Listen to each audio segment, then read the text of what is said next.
We also have multiple pages on our website. Of course, I showed you how to go between them. If you're a user, you click on these.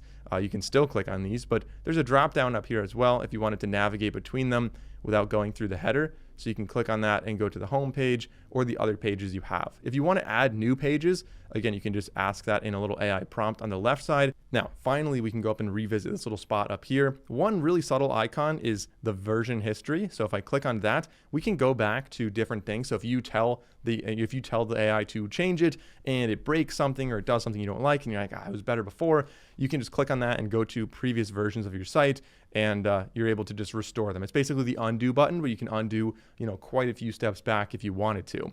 If you wanted to edit or see the website in more of a full view, you can hide the chat panel or show the chat panel again.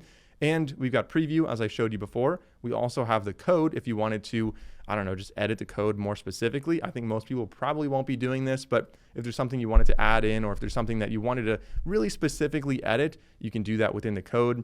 Or you could just copy the code if you wanted to. You do have to upgrade a plan to actually edit your code,